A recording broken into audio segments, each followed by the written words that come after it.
Hello and welcome to Fire in the Belly. Today we have myself, Mighty Pete, and we are joined by Ciara McCarron. Good afternoon. Hi, hello, how are you?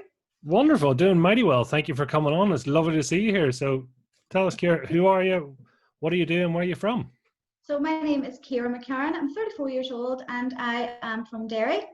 So I'm a rapid transformational coach, certified energy healing therapist, and I run a business in the city centre here in Derry, helping ambitious women to powerfully transform their mindset for success using rapid transformational therapy and my own signature framework. So that's a mix of NLP, CBT, EFT, mindset coaching, energy healing, and using my own journey as well and experiences to kind of help people get from where they are to where they want to be. You've done that once or twice. I like it. That's a serious CV of qualifications. That's the elevator pitch. Take us through those one at a time then. So rapid Yeah. transformational theory, what is that? So rapid transformational therapies, it's a brand new concept in subconscious healing. So what it does, it uses several different modalities, such as NLP, psychotherapy, neuroscience, coaching, CBT, those kind of therapies, and they're all put together to make, as it says, it's all in the name, a rapid transformation. So you will come in for your rapid transformational session. It's 2.5 hours long. And what we do is we take you back through hypnotherapy and we regress you right back to childhood. So what makes this a different type of approach from, say, the average coaching is this will take you right back to childhood, find out what's going on in your subconscious mind, what's programmed there, what's been conditioned, so that we can get to the core of your issue. Because a lot of the times when people come in, their issue isn't actually their issue. You have your presenting problem and then you have what's actually the matter. And so this regresses you right back. And what makes it different from ordinary hypnotherapy is that we will regress you back to at least 3 scenes so that we can daisy chain, if you like, and put things together to see just kind of how the patterns formed, where the problem lay, and so that we can totally transform your perspective on your experiences and help you to move forward. And so this gives you the deep subconscious healing and timestamps the trauma so that the problem doesn't keep arising or keep reappearing later on, so that any kind of changes aren't temporary, they're permanent and have a lasting impact. Wow. So you take them all the way back to, is it 3 years of age, did you say, or three Back, steps? you could go back as far as the womb. I've had clients who have went right back and remembered being in the womb, right back, right back as far as then. You could go back to last Wednesday if that's where your issue is, but it takes you back as far as you need to go. Your subconscious mind is so powerful. It holds the blueprint to every thought, feeling, action, circumstance, and experience you've ever had. One way of kind of explaining it is I always ask people if they've seen the Disney film Inside Out. Mm-hmm. Everything's going on inside the brain. That's actually a very good analogy for it. Your brain stores everything, but consciously it won't store everything, for you to remember. It'll store things away in a separate compartment, and that becomes your belief system. And then it kind of, as children, when these experiences happen, we form coping mechanisms and we kind of just, get up and get on with it. And then these beliefs, they lay dormant. And it's only when we reach adulthood, when we're maybe trying to step out of our comfort zone, build a business, get into relationships, find some form of success in our lives, that they rear its ugly head. It's like a volcano. It's been laying dormant and then it just explodes, but it doesn't actually appear consciously to us in a way of, hey, it's me, your deep-seated trauma, I'm here to sabotage you. It'll come up in ways like, self-abuse, procrastination, limiting beliefs, telling yourself you're not good enough, holding yourself back, all those different types of ways that we hold ourselves back. And so this takes you back to find out exactly where this is stored in the mind so that we can overturn it, because it's not actually our experiences that have a hold over us, it's the meaning and the perception that we have placed on them. So say your 3 or 4-year-old self would have attached a meaning to a situation or an experience, whereas as an adult you would be able to see that actually wasn't the case, but your 3-year-old mind did not have the capacity to understand that. And so we can powerfully start to transform that perspective to give you emotional freedom. That's powerful. So yeah, I mean, understanding, I like that. So taking the experience and the meaning. Can you change the context then, or how do you go about sort of changing the sort of feelings towards that event? So what I do as well in my own signature framework, I use something called belief clearing, where I will use a mix of Socratic questioning and EFT and coaching to help the person transform their perspective on it. So we will attach a new meaning to the situation or the experience. We'll talk about the belief in a way as I will say to them, okay, why do you believe this? Do you really believe this? Where's the evidence? What would you rather believe? And then, as I say, through the rapid transformational process, when we are daisy chaining these events, I will ask the client, okay, so you can see how these experiences have shaped your behaviors today. What do you really think was happening here? We can transform that powerfully through the coaching and the belief clearing, because we can start to really help them to see what the real circumstances, what the reality is, rather than what they believed that to be, because our belief system is so powerful because we give it evidence, but really it's not a fact, it's a limiting belief. So if we can give evidence to the new story and take away the evidence from the old story, we can powerfully transform the meaning. I love this. So you've really obviously gone into this and gone in deep. Yeah. I mean, is there typical people you tend to work with, or is there certain people that it's sort of most effective for? I always say there is not a person in this world that rapid transformational therapy cannot help. It doesn't matter what your gender is, what your age is, what your background is, what your belief system is. It doesn't matter about your culture, your religion. There's nobody that this can't help, because we've all experienced trauma. We've all experienced something in our lives that has put a set of conditioned beliefs in us. And whether it's something as simple as stopping smoking, or something really deep seated like a massive trauma like abuse or something like that, this can powerfully transform your belief system and your mindset. So I tend to work mostly with women. We all have a niche market, right? But I do work with men. I have got male clients for the purposes of your target market and your audience and stuff like that. I always just tend to kind of work towards women. I don't know why, I just feel comfortable that way. I'm a woman myself, I know what I've been through, and because I use my personal experiences, I can relate more. But it can powerfully help anyone, because I think a lot of people are confused on the subject of trauma. People seem to think that trauma are these big events, that have a lasting impact, real big things that we've been through in our lives that have had a detrimental impact or a big change on us. And I think what people don't realize is trauma can be something as simple as a critical parent, or a childhood rejection from a friend, or growing up in a home with domestic violence, emotionally unavailable parents, physically unavailable parents, someone with an alcohol addiction. Witnessing that, you might not have been directly involved, but you still have been impacted. And so for that reason, this can help absolutely anyone. That's great, and I'm glad you explained that, because as you say, trauma doesn't have to be a car crash or something very significant. It can be something super small as well. Yeah, definitely. And a lot of my clients, when they do come through the doors, and they start to kind of uncover what is in their subconscious mind, a lot of the times their minds are blown when they get off the bed. They're like, wow, that's amazing. They wouldn't have realized that maybe their primary four teacher telling them that they were stupid has now had an impact on them in adulthood, and that was indeed a trauma, because now when they try to go forward and maybe pitch an idea for their business to someone, a bigger company or an investor, that they'll hold themselves back, because in the back of their mind they don't believe that they're good enough, because this influencer in their life told them that they were useless when they were 4. It's crazy, but it's powerful. Out of curiosity, what makes one person's react in a certain way and another one? So, I mean, I don't know. Someone may have said, as you say, that I was stupid when I was in primary school.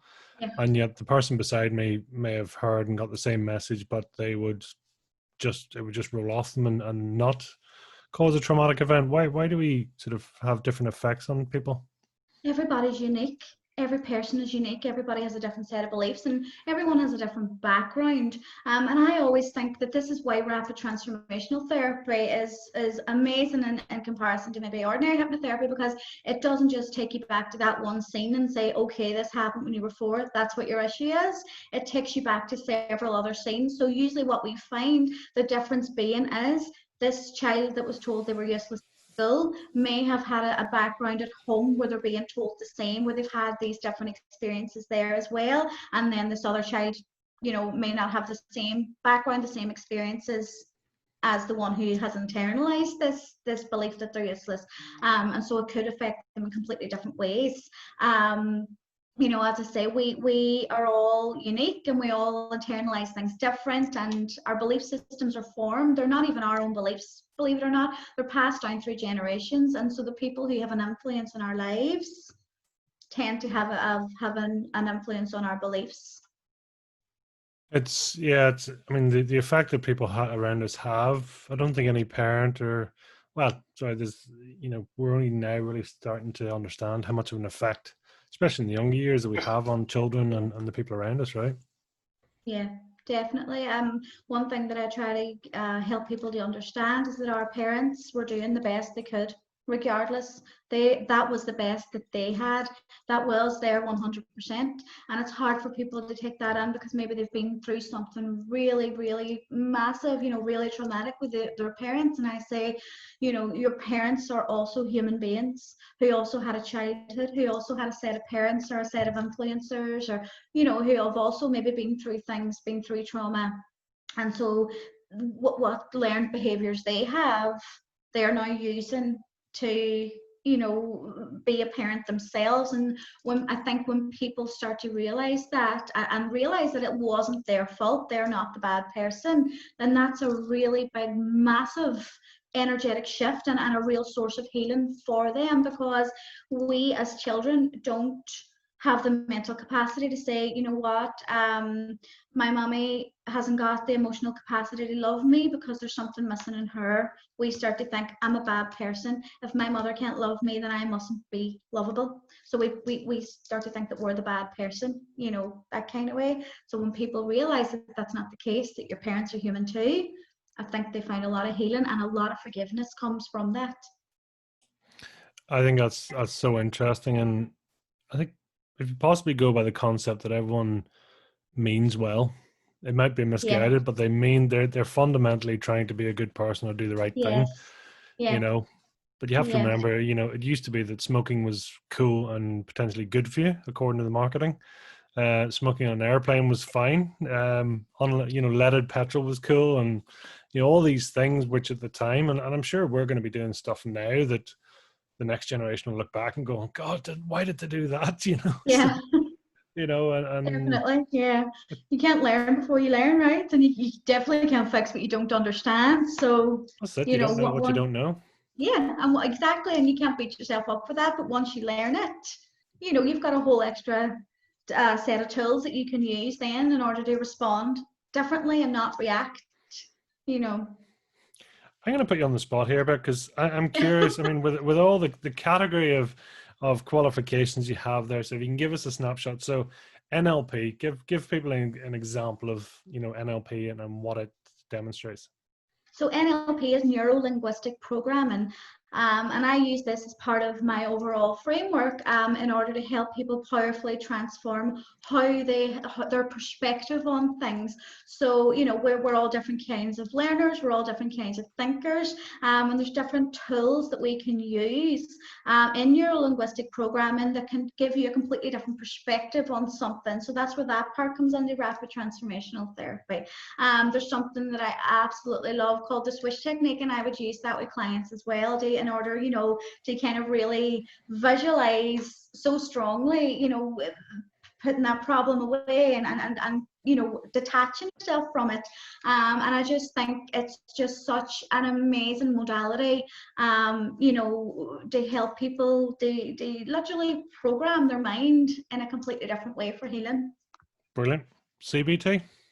CBT is something that as I say, it's not something I use as a standalone therapy. It's cognitive behavioral therapy, and I only use this really in a way when someone's dealing with something like anxiety, trying to help them see how your mind works. For example, someone may have anticipatory anxiety, they may be dealing with panic and stuff like that, and so I'll try to help them to see, quietening your mind and taking a deep breath and saying something like, this is just adrenaline. It's just adrenaline, and helping them to see that your body can only produce so much adrenaline at one time. Once it hits its peak, it's going to calm down, and helping people through CBT is something that I love to do because it puts things into perspective for them in the way that I try to help them to see that, how panic works, how anxiety works. So, your fight or flight response, when that kicks in, and that, using an example, like, if you were going down the street and you saw a wild beast approaching, you would know, panic, run, fight or flight kicks in, and that's good. It's there to keep us safe. If someone came along then and shot the wild beast, the panic's gone, you will automatically calm down. But when you're dealing with anxiety and you're dealing with panic, your fight or flight response kicks in with no source of apparent danger. So when it can't see the danger, it can't see when the danger's stopping, it doesn't know how to stop, and so that keeps going. So trying to let people see, look, this is an adrenaline rush, your fight or flight has kicked in, it can only keep going for so long, breathe through it, use your tools, this is just adrenaline. That helps to keep them present where they are, and kind of have a different, again, perspective and attach a different meaning. Love that. Hypnosis. This is just my passion. If you haven't heard that already in my voice, rapid transformational therapy is just, I feel like it's my life's purpose. Everything that I've worked towards has brought me here, because as I say, you absolutely cannot heal what you don't know. You can't fix what you don't understand, and this takes you right back and regresses you to find the core of your issue, because like I said, your problem, your issue is never your issue. There's always a deep-seated belief there that's not consciously available to you to understand on a surface level setting. And so when I was mindset coaching, I realized that there was a lot of people who I wanted to help further but would have to refer on, because there's only so much you can do when you stay on the surface level. And so being able to kind of take them, training that, and being able to take them back right to the core of the issue so that we could heal it for good, and knowing that they are completely free, they have emotional freedom, and seeing the change in them. Oh God, it's mind-blowing. I can't even describe how much I love it. It's such an amazing tool. Nothing to be afraid of. A lot of people are afraid of it because they see comedy, hypnosis, but it's not actually the way it is. It's just a complete state of self-awareness. You're turning off your conscious mind. You're allowing your subconscious mind, where you hold all the information, to, come out and give us the right information, and then we can install new powerful beliefs in there right at the core of the subconscious mind, so that you don't ever have to really keep reliving that old trauma. It's timestamped now, and you can move forward. It's interesting to say about, the comedy, because people know hypnosis for, wherever you may have seen it, and they're sort of getting to do something that the person would not normally do. Yeah. So do you find you have to almost get over that stereotype first? Or do you find people are more open to sometimes trying? Most people are open, because as I say, the people come to me, they've been through so much that they really just want to be healed, and they're willing to do what it takes. But we do have some people that come and say, will you make me bark like a dog? Will you be able to tell me? And and I say, I cannot make you say or do anything that you don't want to say or do. You're speaking to me the way I am speaking to you right now. It's just it's your subconscious mind that I'm speaking to, so you're completely aware of your surroundings. You're just very relaxed, and as I say, it's the subconscious mind that we're speaking to. So I can't say, Pete, bark like a dog, Pete, say this. You could very well say to me, Ciara, no, I don't want to do that. There's a part of rapid transformational therapy, and it's called dialogue with the herder. And so we will speak to the person that, you know, this trauma is based around. And there's a lot of times where they tell them, I resent you for that, and they'll say, I can't say that, that's my parent, you know. So they're able to say no, and I'll say it a different way, like, okay, I love you, but I'm very angry that you've done this, and in order for me to find forgiveness for you, I have to be honest with you about how I feel. And then they'll say, okay, I can say that, and they'll say that. I can't make them say anything, you know, that they don't want to say, or do anything they don't want to do ultimately. And that's the difference in hypnotherapy and comedy hypnosis.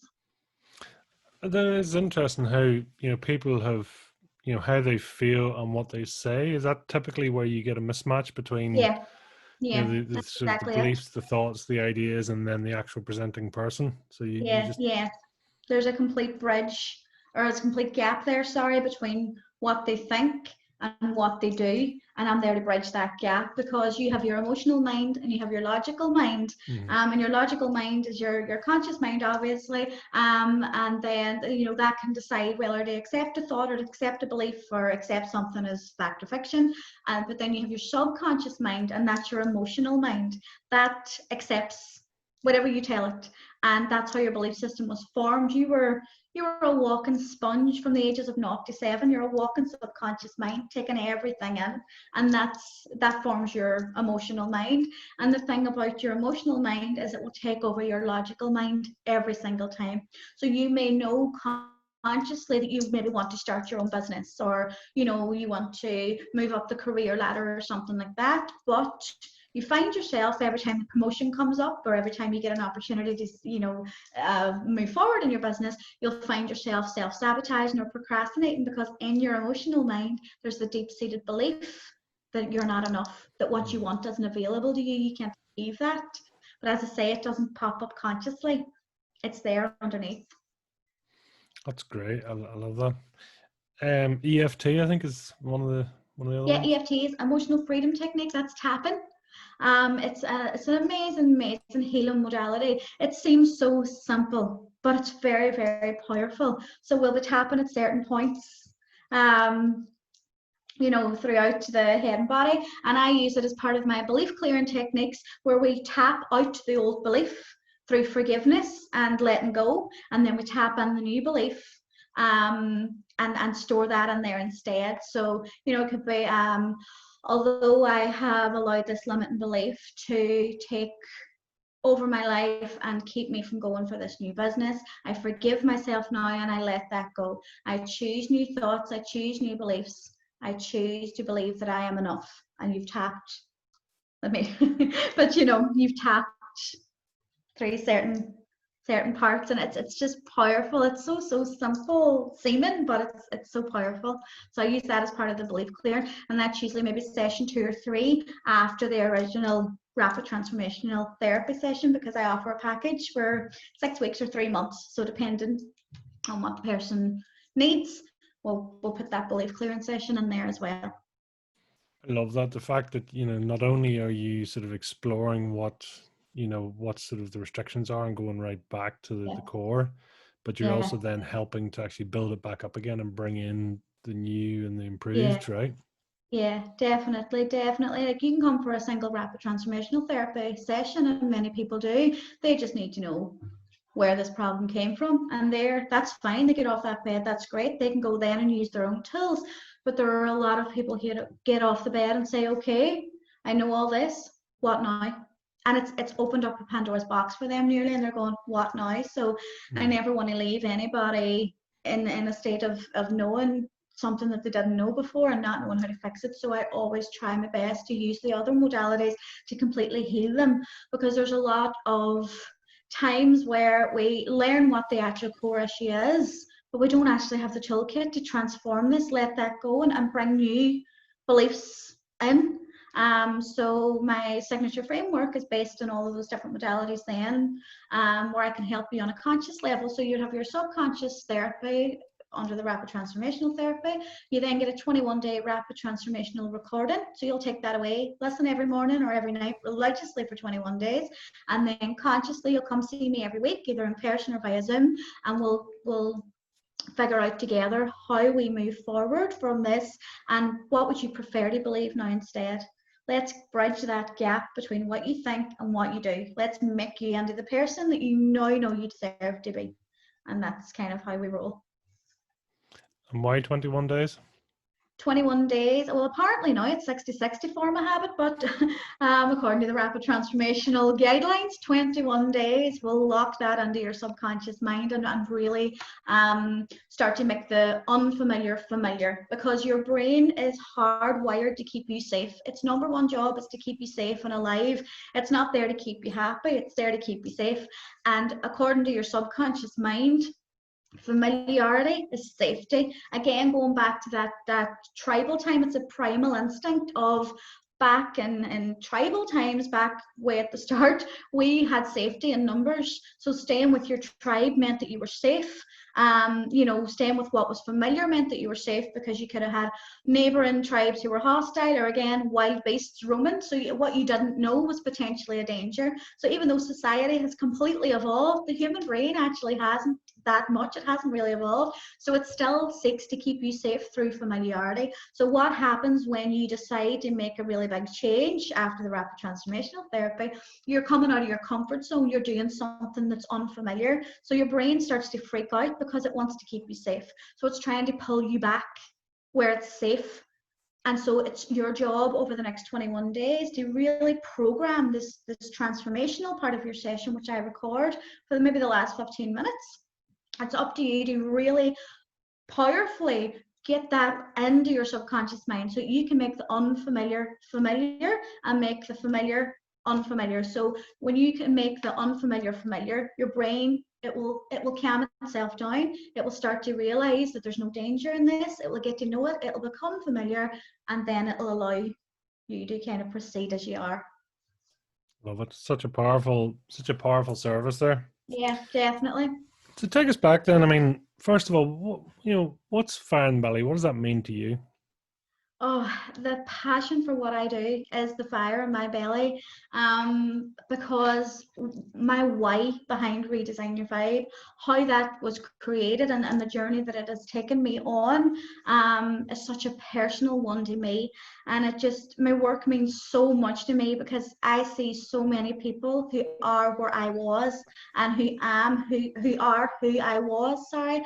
And I just know that if I can help them in some level, do not have to ever feel that way again, then I've done my job, because I know what it's like to have been where they are, and I never want anybody to have to feel that way. Knowing what I've came through, and what created this movement that I have at Redesign Your Vibe, it's the flame that keeps the fire burning. I love it. Tell us, I mean, take us right back, so who were you, or who are you? And it's a long story, but I'll try and tell it. So I grew up in a family where we had a lot of love. Our house was full of love, and I'm so close to my family, my siblings, and still so close to them today. But we grew up in a house where my father was an alcoholic. He had a lot of problems. Looking back now as a professional, I know that he had PTSD, and it was never treated. Back in them days, probably in the 80s, it wasn't really something that is highlighted as much as it is today, mental health issues. And so I think he drank a lot to numb the pain of his own experiences. So can I ask what those experiences were? My father had went through a lot himself in his own teenage years and his own early adulthood. That's kind of his story, but he had went through a lot of trauma himself, and I think through not really dealing with those things head on, or taking any steps to help himself, he numbed the pain in alcohol. So he became very quickly addicted to alcohol, and obviously, I don't ever know who my daddy was before he was an alcoholic, but my mommy would say that he was the loveliest, funniest, outgoing bubbly man, practical joker, and I've seen that side of him a lot actually when he was sober, but not when he was drunk. And you know, she said that whenever he had went through these experiences, that she could just slowly but surely see the man that she married just changing. I was quite a late comer. My sister's 13 years older than me. My brother's 9 years older than me. So I think it was happening before I was even on the planet. So I didn't know, you know, any different. And I think the version of my daddy that I got was amazing. He was a lovely, lovely man to me. He was a brilliant daddy, but he was a terrible husband. And there was times where he probably wasn't such a good daddy either. But I hate saying that because I love him so much. But he was an alcoholic, and he was like Jekyll and Hyde. So he was very violent when he would drink, which was a lot. And he would come in and start a whole fight, and him and mommy would be fighting, and you know, there would be items thrown and furniture broken, and there would be domestic violence where he would hit her. And my first Christmas memory is the Christmas tree being just thrown through the window. I think it was New Year's Eve, and the RUC, that's what they're called at that time, the RUC coming in, and these big tall policemen, you know, just standing, and I was this tiny girl, about 3 or 4, and you know, taking daddy out, and it was terrible. And from that's the first real thing I remember, that our you know, our experiences, that was constant. And so I think that put a lot of trauma in me to start with. And this went on for years, but eventually my mommy and daddy split up when I was 10 or 11. And I think that the relevance of me telling you about this is because I became my daddy's carer. So I would come out of school and I would go in and look after daddy, and he had a great job. He was a social worker, he had a car, he had a home, he had everything going for him, and he lost it all through alcohol. So I'd be going in, coming out of school, coming back to the house, getting my stuff together, maybe putting some food in a bag, and mommy would be packing food to make sure he was all right, because he didn't know if he'd eaten that day. And you know, I'd be going in there, and at night my daddy would sit and drink, and I would have to put vodka down the sink whenever he was sleeping and put a blanket around him. And I lost nearly a whole year at school because if daddy wouldn't get up to go to work, then I wouldn't go to school because I wouldn't leave him. But those nights when he was drinking, I would have to listen to a lot of his problems. I was told things that a 10-year-old girl should never have been told, and I didn't tell my mommy or my siblings or anything that this is what daddy was doing, because you know, I just thought that was my duty, because I always felt like I was responsible for him, because mommy threw him out, and she was the worst in the world. I had no relationship with her. She was the worst in the world, and she had thrown my daddy out, and I had to make sure he was okay now. And so this is how my life went on. So this went on for a few years. I was being bullied really badly at school. I was bullied so badly, and I wasn't really telling anybody about that either. And so that and daddy was having an effect on me. So when I went home, I would just take it all out on my mommy. Mommy wasn't really the best person to be around at that stage either. Me and my mommy have a great relationship now. She's my best friend. I love her, but it took 30 years for us to heal that. You know, it took 30 years for us to be where we are now. So I had no real relationship with her. I couldn't talk to her about much. We just weren't, I don't know, I think we just weren't compatible.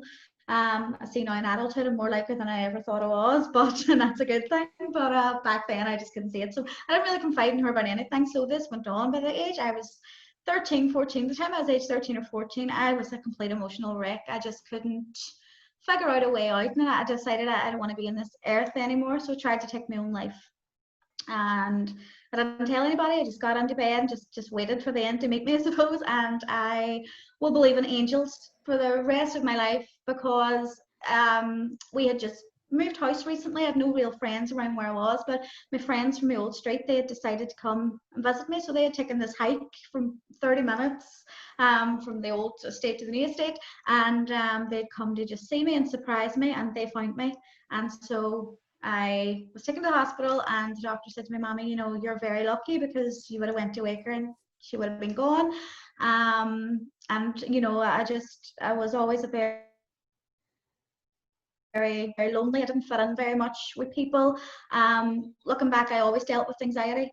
I didn't really have a lot of friends. I found it difficult to make friends. I found it difficult to keep friends.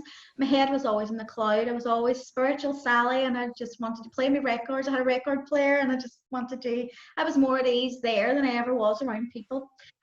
So I think, all of these things took its toll, but I managed to get the help that I needed after that. I moved school to a great new school. I met loads of friends there. Some of them here I'm still in touch with today, and things were great. I was pregnant in 5th year. The last year at school, I got pregnant with my daughter, and that just seemed to kind of turn everything around. It was great. I had my daughter, and it was like this new role for me, and I just kind of settled under mommy life, even though I wanted to go to uni. I couldn't go to uni now. All I ever wanted to be was a journalist. I decided, I'm just going to raise my daughter and see, where that takes me. And I thought, sure, whenever she's 18, I'll be 34. I can go back to school then, it seemed like a lifetime ago, and now I'm 34 and she's 18, and it's crazy. But so I settled onto that, and in the meantime, Daddy had got sober, and it was great. He was off the drink for ages, and so he came to live with me and my daughter, and we just had this perfect wee life, and it was great. And Daddy would do the school runs and the ironing, and keep my finances in check, because I still to this day love a good tap, and he would kind of keep everything going, and I would go to work and come home, and just was so content, and life was really good.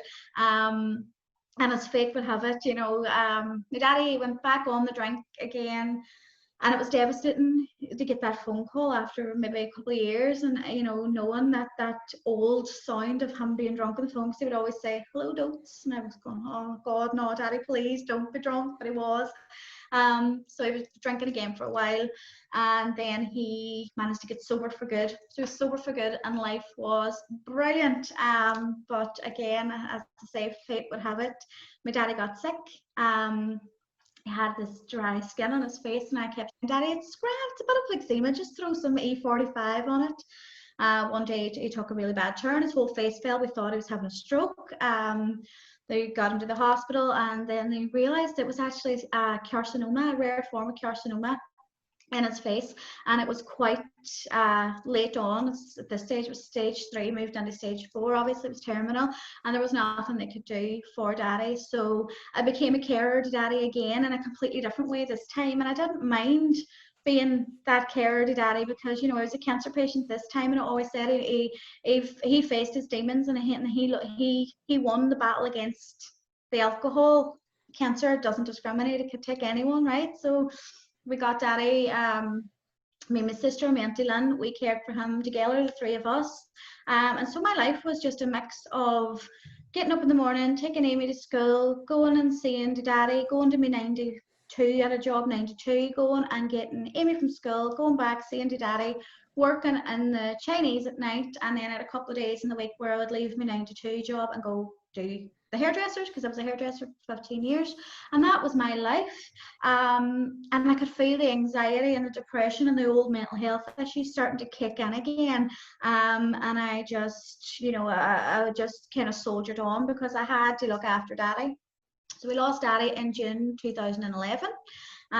He died in full hospice, and I found myself all of a sudden, for the first time ever, really, not caring for my daddy, and having all this time in my hands, all this free time in the day, and I would find myself maybe looking out a window, bright outside, and then before I know it, kind of coming out of the daydream, and it was dark outside. I would just sit for hours, and so my mental health took a really bad spiral. So it was in a really bad place after I lost Daddy. And I dealt with anxiety and depression and OCD-like tendencies. They would kick in when the anxiety was bad, because I couldn't control anything else in my life. So I was basically trying to control. So this went on for a while before I got any help for it. I had met someone at this stage, and I had moved on with them. We got engaged, and that was grand. But after a while, I realized the cracks started showing in that relationship, because I was grieving when I met the person, and I should never have been with the person. As much as I was very happy, very much in love with the person, the cracks were starting to show that if my daddy hadn't have died, I probably wouldn't have been in the relationship at that time. You never know, maybe down the line it would have been meant to be, but at that time I just knew it wasn't for me. But I didn't leave. I needed someone, and that's horrible to say now, but I really did need someone, and I stayed, and that person broke up with me. So I was dealing with that, and my daddy had died, and then this was about a year and a half later, they had broke up with me, and then my granny died suddenly, my dad's mum. So we were always very close to, the only grandparent I ever knew. So she died suddenly as well, and that kind of affected my mental health really badly. As I said, I broke up with a fiance, and I lost. That was a spiral, a spiral after that. I lost my house, I lost my business. My mental health was through the floor. I was dosed up on medication. I then opened a salon, because my first business was in the house. I had it all done up. I'd got a loan and done up part of the house, and that was still in there. Opened up the salon, but I could feel the mental health issues were really bad at this stage. And then a couple of months after that, I opened up in the May, and a couple of months after that, in the December, my dad's brother and sister, they both died suddenly. 4 days apart, 2 weeks before Christmas, and that just sent my mental health into a complete downward spiral, just for the reason that every single puzzle piece, that made up the jigsaw that was my daddy, was being taken away from me. Every time I looked, I was losing someone, and it was like, there's no links left to my daddy. Slowly but surely, I am losing every single part of him, and he's gone. And it was just so much to bear. A month after that, I lost my business again. I ended up homeless again, and I just had a complete mental breakdown.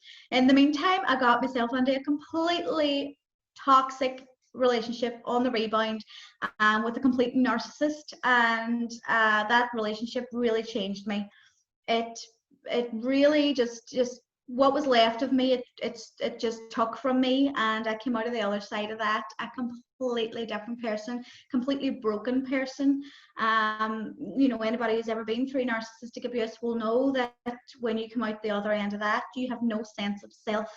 They take every bit of who you are, they isolate you, and they just, they steal parts of your personality.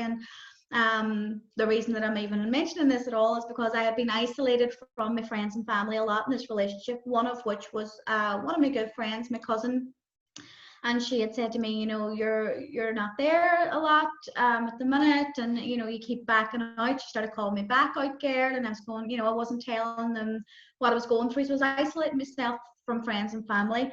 And so I hadn't spoke to her in a while, and she was always there for me. No matter what I was going through, she was always there for me. And now, I wasn't there for her.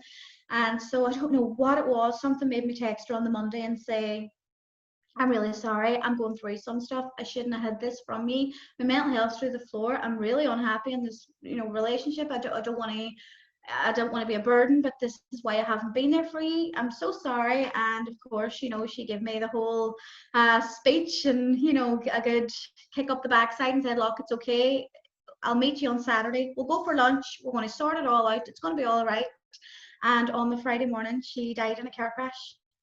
And that was the worst phone call that I've ever got in my life. I'll never forget it. I was standing in the doctor's surgery, and my mommy rang me, and she said, she's gone. She's my cousin as well, obviously. So my aunt had rang my mommy, and I just broke down.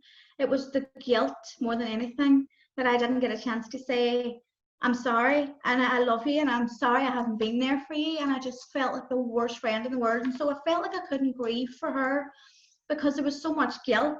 And when I saw all of her friends at her funeral, and at her funeral, it was packed out the door and up the road. She was the most popular person. And I remember thinking, I don't have the right to grieve the way these people are. She had far better friends than me. I don't even belong here. And that then was the final piece of the final piece of the Jenga that just went, and I just completely lost it. I had a complete mental breakdown behind the scenes. I was dosed up on medication. I was seeing counselors. Nothing was working. I had a complete mental breakdown. I was borderline agoraphobic. I couldn't leave the house. My daughter had become a carer. She wasn't a child anymore. If someone knocked on the door, that I wasn't expecting. I would be hiding behind the sofa crying. She would have to go out, tell them to go away, you know. She was afraid to go out with her friends. She would just be in reading a Kindle with a cup of tea, and I could see that she was starting to become anxious, and she was starting to become like my counselor. And it just kind of creeped into my mind, oh my God, history's repeating itself. I'm not doing my healing. I'm doing to my daughter what my daddy did to me. And I thought, oh my God, this is, you know, I got to help myself here. And so I was feeling really suicidal again. And I considered taking my own life. I remember going from a doctor's surgery and walking down through the streets in Derry, and there's the bridge obviously, and I thought, just do it, just do it. And I don't know what made me stop myself. I just thought, you have a daughter, go home. And I got into a taxi and I went to my mummy's house, and I got out of the taxi and I ran on the front door screaming and crying, and she was like, who's dead now? Who else is dead? I was like, no, it's just me. And I was so honest with her then, you know, about everything I was going through. And so I was, you know, I was able to kind of try and get some help. But I remember the changing point for me, and we've got to the light at the end of this very long tunnel. The changing point for me was I was laying in my bed one night in the middle of the night. Again, I couldn't sleep. I just cried every night and thought about taking my own life. And the only thing, that seems very morbid, but the only thing that kept me from doing it was thinking, my daughter and me live alone together. She would be the one who would find me. And my family have lost so much. I can't be the next person in the coffin. I can't do that to them. And someone had recommended an audiobook to me. This is the most cliched turning point of anybody's life, but it is what it is. And I thought, you know what, I can't sleep. I'm just going to put this audiobook on. And it was an excerpt from J.K. Rowling's Harvard commencement speech. And she had said, you know, I'd never heard this lady's story. I've still never, ever read or seen any Harry Potter. I'm sorry, I just haven't. But she just inspired me. She said, I was the closest to poverty that anyone should be in modern day Britain. All my fears had been realised. She was on the breadline. She had tried to commit suicide. She was a single mother to a daughter. I think at this stage she was 28 years old, so was I. And she had said, all I had was an iron will, an old typewriter, and a daughter who loved me. And I just broke down crying in the dark, 3 o'clock in the morning, and I wailed and I howled and I cried. It was light outside, and I said, right, that is it. And I thought about my friend, my cousin, who had died, and she was 27 years old. She had an amazing job. She'd just been promoted. She had her car, a boyfriend, loads of friends. She was always away traveling. She just loved life. She was just a fly by the seat of your pants kind of person. She was very upfront and honest. And the year before she died, she had a YOLO year. And she said, this year I'm just throwing caution to the wind. I'm going to love my life. And you know, she had so many amazing experiences. And I lay there and I thought, she was robbed of her life. She got out of that car to go to work, and she didn't make it to work. She was robbed of her life, and you're laying here wasting yours. You do this for her. You get up and you love the life that you've got, and you make this for her, and you pray to her, and you let this spur you on. So she became my why. And I got up and I said, right, that's it. So I went back to school, done the Access Diploma in combined studies, and I met the most amazing group of people. I was going on to do a journalism degree, and Group D will forever be so close to my heart, because we done a presentation one day where you had PowerPoint slides and everything else, and that was the first time that I ever spoke publicly about my mental health issues, because I was so ashamed of them before, and I thought I was going to be met with ridicule, but I didn't really know what else to talk about. I didn't have any other passions at that stage. I was so lost in life. And I stood up and I did the presentation, and at the end of it, a lot of them came over and said, Ciara, this is what you need to be doing. You need to be helping people like you. Please don't hide this. Please don't be a journalist. You're not meant to tear people down. You're meant to build them up. You are meant for this. And I was like, okay, thank you. So I went on. I started the journalism. I sat in that classroom about 2 weeks in, and I thought, this isn't my dream anymore. When I'm hiding, I'm not helping. I need to help people.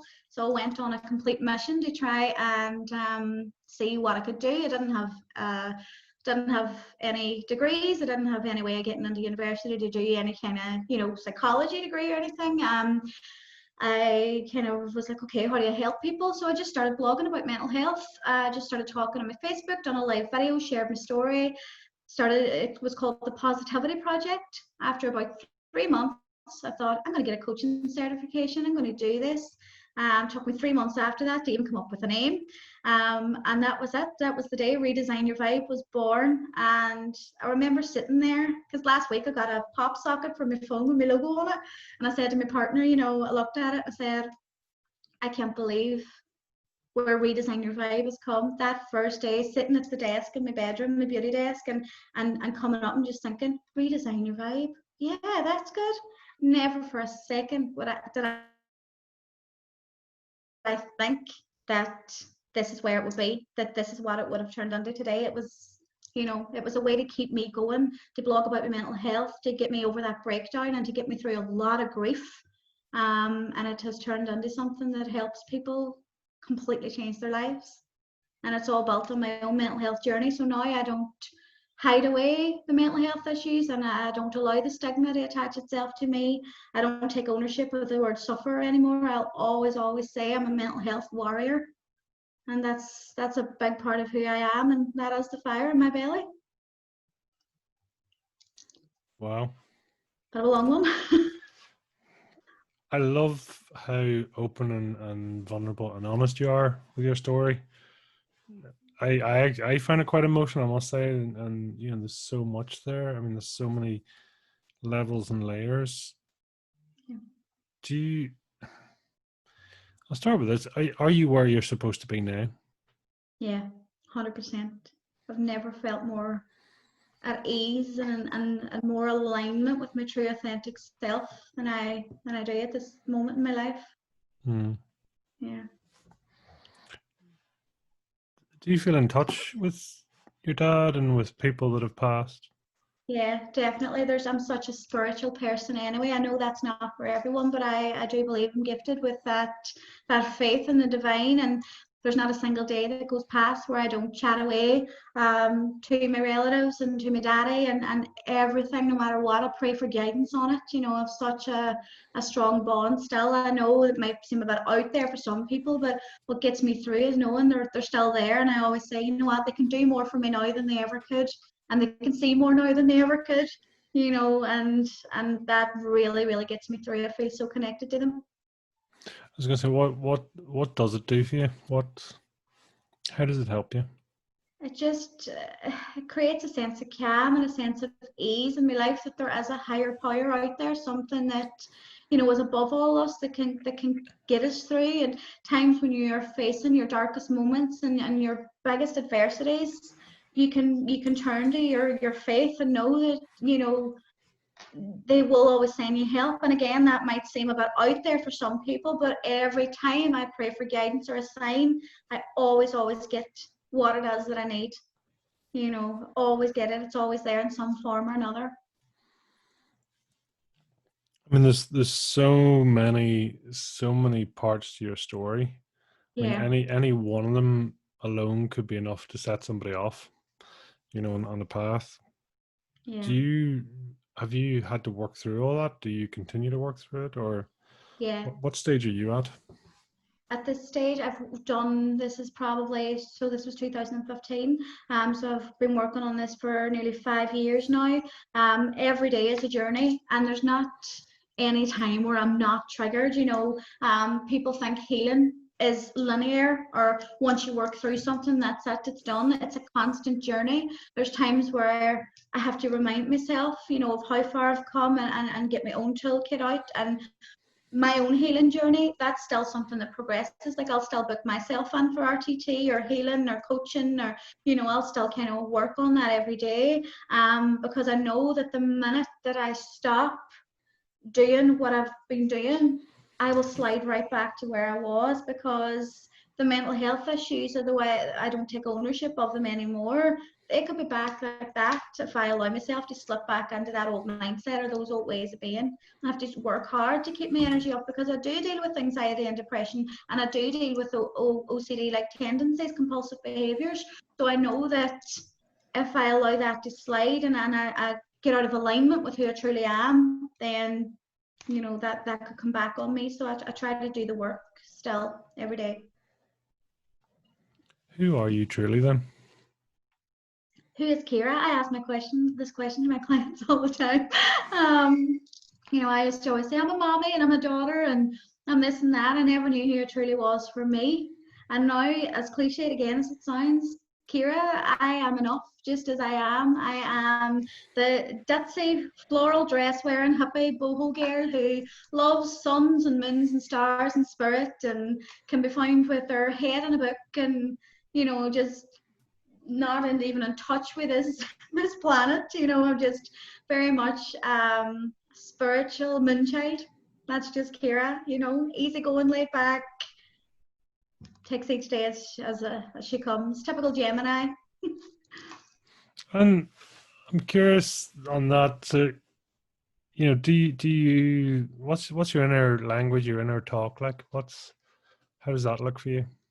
Like every day, I try to remind myself, you are enough. You are capable. You're worthy. You're deserving. And I remind myself of everything I've been through. There's days, don't get me wrong, where I wake up and I beat myself up. There's the last couple of weeks in my personal life has been a bit trying and a bit hard, and so I found myself kind of being a bit more low energy and having to really deal with that. But for the most part, my self-talk is always very empowering because I know the impact that detrimental self-talk has on a person.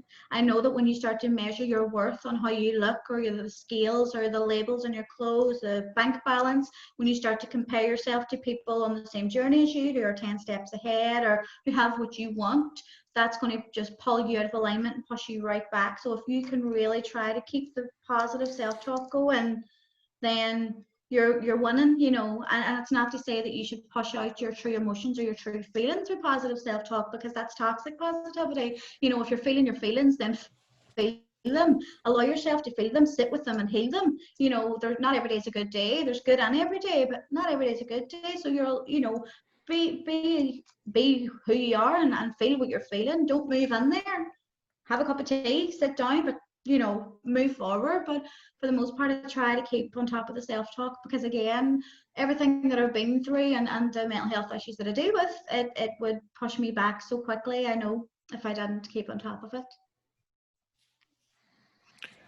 I'm curious in your your early days, it sort of almost got a bit of you talked about the bullying, despite there being other significant events that happened before that. The bullying seemed to be something that almost pushed you to the edge, it seems. Is that a fair summary? Definitely. I went, as I say, I grew up in a council estate. We're a very poor family. If two of us busted our shoes in the same week, the mommy had to assess whose was worse. I remember my brother going to school and we couldn't afford school bags for all of us. My mommy said, I remember, I don't even remember this. I don't know if I remember it, if I remember being told it. It's just there. But I remember this bag, physically seeing this bag. And my brother, it was an Avon bag, and mommy had to just put a football sticker over the Avon part, so nobody would see, but everybody knew. And so that's how poor we were. And I passed my 11 plus and got into a very good school in the area, grammar school, and it was just full of rich people. Really rich people. And like, what does your mommy do, what does your daddy do? Oh, we own this, or we have property there, we have this, we do that. And it's like, what do you do? Oh, well, my mommy's a cleaner and my daddy's just about holding on to his job because he's an alcoholic. We live in a really, really crouched up council house and we barely have money for the electric.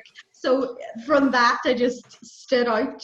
So I didn't have name brand shoes or anything like that. I remember having like the wrong jumper and the wrong socks. And from day one going in, I remember someone saying, your sticker's still in the bottom of your shoe. And it was from like a shoe zone or something like that. And everybody else running around in kickers. And they were like, look at her shoes. And from that, just mud sticks. Just was like terrorized. And as I say, I was a really weird child. I found it hard to make friends and keep friends, and it was just 3 years of absolute torture at that school. And don't get me wrong, I had some friends there, but it was just hated the thought of even going in. Bullied all the time, like stickers put on my back, like locked in rooms, tripped up, and the things that they would say, laughing at me. And I remember somebody giving me a pair of Nikes one time, and I was so excited to wear the Nikes because to PE, because people would leave me alone, and they terrorized me because they were hand-me-down Nikes and they could tell that they were secondhand. And that was just things like that. But I don't want to get into it on this platform. There was religious aspects as well back in the 90s when you were at a mixed school and you were one religion and it was predominantly the other. So that kind of had a factor as well, but that's not really something I'll go into. But those things combined, it was a really hard time, really hard time. You mentioned there that you were, by your words, saying you're a bit of a weird child. Yeah. Describe that to me. As I say, I laugh now because it's just who I am, and I fully accept who I am. And I look back and I'm thinking I was cool in my own ways. Not that anybody agreed, but I had a record player in the 90s, and I had a bunch of really old records, like such a music buff and like a human jukebox. I get that from my sister, going right back to probably the 60s, like originals with the sleeves, and half of them were my sisters, and she would let me play them, and other halves I would get in charity shops. And there was a place in Derry called Sounds Around, iconic music store. It's not there anymore, and my daddy would take me up there, and I remember getting an Undertones greatest hits, and just loving the undertones of putting it on the record player and dancing around to it. And my friends would have thought that I was mental. They come in, they wanted to play 90s music, and there was me out with the undertones, or David Bowie or something like that. So it was always kind of really, really weird in that way. And I was always obsessed with like oracles and moon cycles and astrology and everything that a 13-year-old or 14-year-old probably shouldn't have been interested in, I was interested in. The way I dressed was always different as well, and I just wore what I wanted to wear. I didn't really follow trends as such. I remember people in the street being like, "She's wearing a long leather jacket. Oh, she's a freak." I had this long burgundy leather jacket, and I wore it everywhere, and I had like big flared jeans, and it was just very unique. Looking back, it was very unique, but I don't know. It was just always very different to other people my age, but I embrace that now. I'm still the same. What I mean, why were you different? Do you know? Do you think it was a cry out, or do you think it was? I don't know. You know what? I ask myself that the same, and because of the work that I do now, I constantly question my childhood. Now that I know things, and every time I see a client with a similar kind of situation, it sparks off this thought in my head, like what made me this way. I hate to say anything negative about my mommy and daddy, my household growing up, because my dad is dead, obviously, but I don't like to upset my mommy or my siblings, but I say it to them, so it's no big deal. But I think growing up in that situation where there was domestic violence and alcoholism, and siblings who were a lot older than me, I felt very alone, very isolated, and completely invisible. And I think when I was younger, I had a very escapist personality, always kind of daydreaming and just wanting to be away from it all. I remember one of my memories, it was Christmas Day, and everybody was inside watching Star Wars on the TV, and I was just standing outside, just looking in the window, thinking, I'm happier out here. You didn't know when the next thing was going to kick off. You just didn't know. As I say, we had a house full of love. We were so loved, and we were always spoiled to Christmas, as poor as they were. Everybody in that street came to our house on Christmas morning to see what we got, because they couldn't give it to us all year round, so they made sure we had it. And Daddy always stayed sober for Christmas and then got drunk for New Year's. So we always had great Christmases. But I remember just not wanting to really be around them that much, and so I would just hide away in my bedroom. And I think that's kind of where it spurred from, not really being able to express myself, and not really having the best social skills. To this day, I'm still quite socially awkward, believe it or not. But I think maybe that's where it stemmed from. From probably a therapy point of view, a therapy myself now in my own head, I'm like, does this word stem from, or am I just unique? I always say I'm an old soul. I think I've been here before somewhere. Maybe I'm not of this place, but there's just definitely, even to this day, something very different about me, which I love and embrace now. But as that child, it was torture for me. What drew you to your dad so much? My daddy had me spoilt rotten. No matter where he went, I went with him. He was always there for me. He was always telling me how much he loved me and how proud of me he was. And he would always kind of spend time with me and arts and crafts. I always called him Peter Rabbit. Every night he would read me Peter Rabbit. And so I just called him Peter Rabbit, even though his name was Patrick. I called him Peter Rabbit, and that just kind of, we're just so close, to the point where if he was going somewhere, he would have to put his coat out the front window, so that I wouldn't say, if he was going out the front door with no coat on, that was all right, he's just going to tend to his roses in the garden. But if he was going out with a coat on, I would have a fit. So even my daddy, because my daddy became a social worker whenever I was a small child. I remember him going to the University of Ulster in Derry. He would be going to the library and doing all his research and stuff, and I would be with him. If he went to the bar, unless it was at night, he would just prop me up, with bacon fries and a bottle of Coke or football special or something like that, and I would just be happy sitting there. It was just we were completely inseparable. And I think it's because, as I say, when my daddy was raising the other two when they were younger, it wasn't really there a lot for them. And looking back now, I think he really, really overcompensated with me. And then it was like a daddy to Amy. Amy's daddy's very much in her life. So Amy's close to her daddy, but my daddy was like a daddy to her. As I say, he lived with us. He done all the school runs. He done, all the babysitting, and they would have their Granda and Amy dates, and they would be away to McDonald's, or he would go and get her out of school and say, "Oh, Amy has to go to the dentist," but he was lying. He was taking her to McDonald's. I used to crack up then, "You can't do that, Daddy," but he would just do it anyway, and they would have their time. And he was just always there for me. I think maybe I had a different daddy to what the others did, but no, not so much my sister, but my brother. But it was there for me. Whereas my mommy was very emotionally unavailable. She never showed you any care, love, or attention. She wouldn't tell you she loved me. I was 22 before my mommy ever said she loved me. And she was very emotionally distant. She's not like that at all anymore. But as I say, she had quite a trial in childhood herself. And I look back now and I know that that's what she'd been through. And then of course living with my daddy, he was a very different husband than he was a daddy.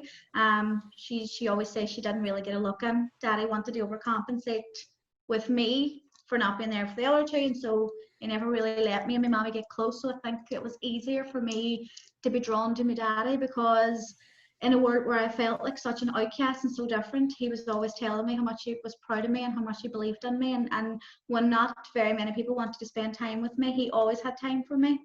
And so I just loved him so much. You were like his guardian angel. Yeah, definitely. Yeah, now he's mine. That's awesome. It's amazing, the journey, and everything to go through. What is your take on your mother's situation through all this now?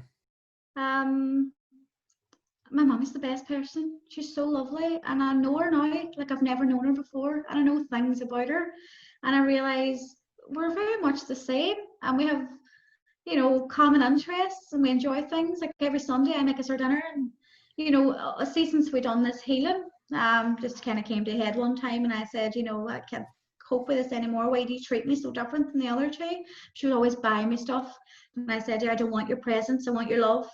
And she just did a look on her face, and she said, your daddy never let us have a relationship, Ciara. And I said, well, he's dead. What's your excuse now? He can't stand in the way of us anymore. I think it struck something in her. From then we were able to heal. So now we have our dinner every Sunday, and she'll do more with me, or she'll phone me and ask me to go places or ask me to do things, and I just feel so included and loved now. And she sees a completely different side of me, and she's so proud of me now. She tells everybody about my business. She goes out on a Saturday night with my business cards in her purse, and she hands them out to strangers in the bar. Phone my daughter, she'll help you. I'm like, you can't do that to people, mommy. But she's just so proud. So now I'm really grateful that we have. I suppose I could look at it in a way of which I did at the start. We've lost all these years now, but I'm like, no, I don't think about it that way. You've so many years ahead. We have what we have now, and it means the world to me. She's my best friend. That's awesome. You mentioned that you think you maybe were here before. Talk to us about that. I know, my spiritual Sally here. I do. I believe that we all have a soul's purpose and a soul's journey. And I believe that, we have soul contracts and soulmates. And I do believe that, as you said about my daddy, my guardian angel, I believe that we've been together many lifetimes, and the same with my daughter. And I just feel so drawn to them, like you knew them a lot more in a lot different ways. And there's times where, again, as I said, I just feel so different in this world. Like I don't belong here. Like there's just something, I don't know, it's like so hard to explain without sounding like a complete nutcase, but I don't know, I just feel like I just have this soul's journey that we all do, and that we're, you know, we come back and forth as guides for our loved ones and different lifetimes until we learn, until we heal. And then, you know, we're all seeking self-actualization. So I believe we never actually find it in one lifetime. It's interesting you talk about a soul's journey. Yeah. Is that where it goes through several lifetimes? I've not heard of that expression. Yeah, I think so. I do think so. There's a lot of times my clients go, this reinforces it even more since I became an RTT. There's times people are on that bed and they go and they're regressed to past lifetimes. And I'll know that they're not, like, say, Pete anymore, because they start speaking differently and they start talking differently and they start talking about different experiences. And so I always say, what's your name? And they'll tell me a completely different name. I'll ask the year, they'll start, you know, and it's really real. And we have to be careful with false memories as well in rapid transformational therapy, but that's never for us to say. You don't know if someone's having a false memory or not, and you'll never tell them that. But the difference is, if it's a real memory, there'll be a lot of detail in it. And so this happens sometimes, you know, when I'm there with clients, and it's so interesting, you wouldn't believe it. And so there's things that they haven't healed in their past life that they're now bringing forward into this life, and it's affecting them in this life. And it's crazy. I never really talk about this much because I always feel a bit weird speaking about it, but here we are. But yeah, it's a big belief of mine. I know it's not for everybody, but I really honestly believe that we all have a soul's journey, we all have soul contracts, and we have a soul tribe. You know, and we make these agreements with people as souls, and we become soulmates, and then, you know, we travel through lifetimes together. That's very interesting. I've never sort of thought or heard of that before. You know, that almost souls traveling together. You know, Yeah. again, listen, I've been on a journey, and listen, I love to hear everyone's different views and aspects and beliefs and wants and needs. You know, it is amazing to hear all that, and how, you know, it affects people differently. Yeah. You know, and it's whatever's right for you, which is amazing too. You know.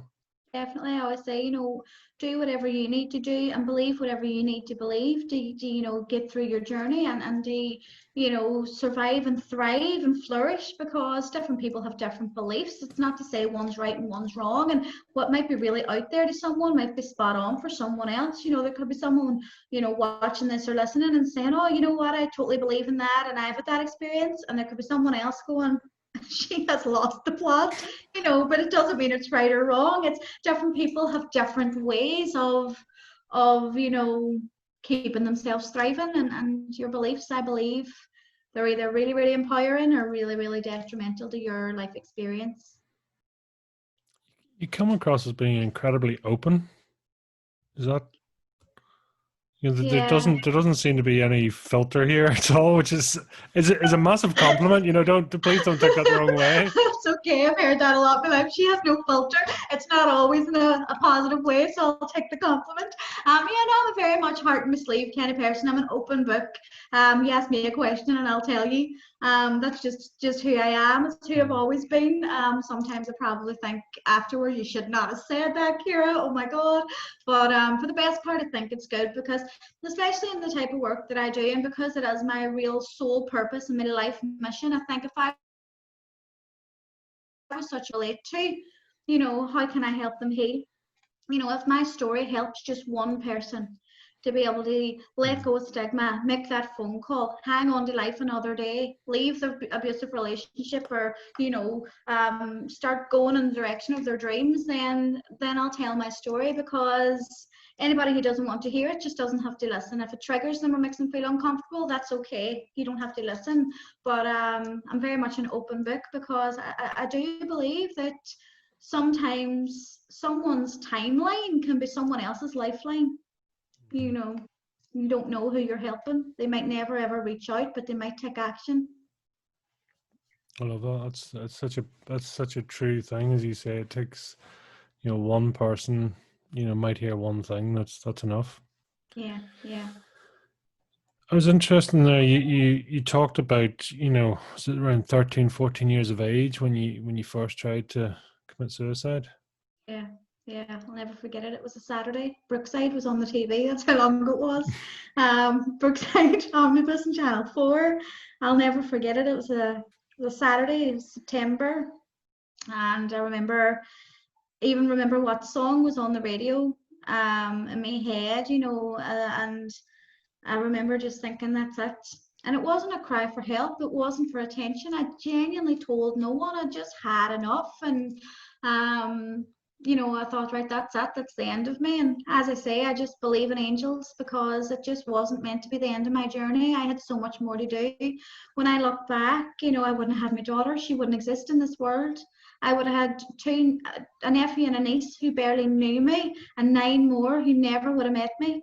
When I think about not being part of any of them kids' lives, it would break my heart, because some of them are adults now. One of them's I have three great nieces, and one of them's my goddaughter. And when I think about not being around Ava not knowing me, God, that would break my heart. I would never be your godmother. When I think about my oldest nephew, Ethan, he's 7 years younger than me. So there's actually less years between me and my two oldest niece and nephew than there is between me and my brother and sister. So they were like having extra parents, and the niece and nephew, the two oldest ones, they were like brother and sister, and we lived across the street from each other. So every day after school, I would go over and play in Nicole's Wendy house, or me and Ethan would watch X-Men followed by Spider-Man, and then a few episodes of Pokemon, and that was our wee life.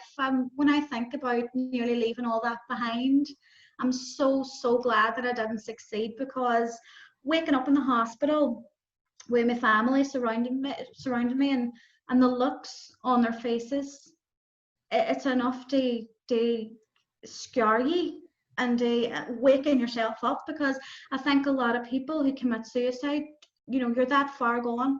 People say it's selfish, and I resent that, because you are that far gone that you Mm. don't see a way out. And not many of them, the people who succeed, obviously, don't see the aftermath. I seen the aftermath, what that did to my family, and all of the experiences I've had that I would have missed out on, and that, as I say, the butterfly effect. If I hadn't been here, would this have happened for them? Would they have done that? All the people that I help in my job, what would have happened to them? And it's a subject I do think about, and I think, God, thank God that I held on. Thank God. And it's an incredibly vulnerable age, and Yeah, not only that, I mean, you already had, several significant things in your life, yeah, that would all be enough to trigger it, let alone just being of an age as well. It's a vulnerable part of life anyway. You throw into the mix everything else, and thank God it was unsuccessful. But as you say, it's always an interesting. Again, there is people saying it's selfish, it's this, it's that, and it's the other. But and I suppose looking at it the other way, as you say, that they just people aren't thinking that way. they aren't, and it's such a shame, that people are at that stage where they feel that that's the only option. Mm. I always say to people, please, please, if you're listening or you're watching and you're feeling that way, I always say that the quote, when you are at the end of your rope, tie a knot and hold on. Reach out, speak. People would rather hear you talking about your problems than be hearing about you in an obituary. There's always someone who will help you. You will not be met with ridicule. You will not be met with shame or guilt. You will be helped. Promise you, you will be helped. Just reach out and say, I don't know what kind of help I need, but I'm not okay right now. I need something. There's always going to be somebody who can help you, and you're going to look back with a very successful life and very successful, things in it, and you're going to be like, wow, I am so glad that I held on, because look what I am, look who I am, look what I've got, look what I would have missed. And you'd be grateful then for every day that you held on. What's your superpower? Superpower? What's my superpower? Strength, complete strength and resilience. No matter what I always say, me and my Auntie Lynn, we always laugh. She always says, "You can't keep a good McCarron woman down." And we laugh and say, you know, I come from a line of very strong women, and they always just got up and kept going no matter what. And I pride myself in knowing that no matter how many times I fall down, I always stand back up. I was actually chatting to my best friend last night. She lives in London. Messaged her to say, you know, how's things? And as I said, a couple of weeks there in my personal life that weren't great. And she said, you know, I'm always amazed at your ability to just keep going no matter what's going on. You still thrive. And I said, yeah, I think I run on adrenaline. You know, we were laughing. It's that complete strength of being taught from a young age. No matter how many times you fall down, you stand back up. You fall down 9 times, you stand up 10. There's nothing in this life that's ever permanent that it can completely beat you. Your comeback is always bigger than your setback. Just get up, keep going, work through it, and you're going to be better for it. Everything's an opportunity for growth. Resilience comes from adversity, and I truly believe that, you know, that our courage and our strength comes from that. There's a quote my daddy used to always say when he was dying, and it was, "Courage doesn't always roar. Sometimes courage is the small voice that at the end of the day he says, I will try again tomorrow." And I think that in itself is just any time where I feel like I'm not so strong, I remind myself of that, and I just keep going. Your survival rate so far for bad days is 100%. So, you know, just keep going, keep swimming. I love the you know, I love the quotes there as well. They're awesome. But almost the strength in a McCarron woman. Talk to us about the traits of your tribe. You know, and we say strength in a McCarron woman, but I really think it's strength in a Sweeney woman, because that's, you know, where all their maiden names was. So my great granny, my family are from Springtown Camp originally, and my great granny Dolly, they called her the Queen of Springtown Camp. So that was her. And then on the other side, I had my granny Doherty, which is my mommy's mommy, and they were 2 of the women who founded the you know, the marches and the protests for better housing and stuff like that, you know, back in the day. And last year we went up to the Guildhall in Derry, and they were giving them a big presentation and a big day, and we were all giving our lunch and stuff like that. And my Auntie Lynn, one of my cousins now, she's a councillor in Derry for God, which party? I can't remember. I do know the party begins with an A, but I can't remember now. Anyway, so she's councillor, and she was up there. My Auntie Lynn said 50 years ago they threw our mothers out of here for protesting, and today one of us sits in council. And so, you know, I always just kind of laugh and say, well, that's just a Sweeney woman, isn't it? You know, we've been down through the line of very strong women through generation to generation to generation, and there's not anybody that I know on that side of my family, my daddy's side of the family, that is not a really strong woman. You know, when I think about my aunties and my cousins, and, you know, my second cousins who I call aunties, like Amanda and, you know, Denise and them, I always look at them and say, that's true strength. You know, my Auntie Lynn is the strongest woman I know. There's never, ever a time where I've seen her down in the dumps. I'm sure she has been many a times, but she's always kept going and kept strong. You know, through all those losses that we had, she's always the first one there to show up and say, right, come on, let's go. And I think we took a lot of our strength from her. And then, of course, my mommy as well, the stuff she's been through, the stuff she's came through. How could I not be a strong woman when I have a mommy like her? Because she is the strongest, kindest, most amazing, resilient woman. And, you know, I couldn't not be strong with a line of empowered women like that. So empowered women create empowered women, and here I am, one of them. Very proud of that. Well, you should be. It's a phenomenal background. I'm just curious, what do you deserve? Everything. And that's not conceited. It took a very long time for me to say that. There was a very long time in my life, probably up to I was about 29, before I could look in the mirror and say, you're enough. You deserve everything.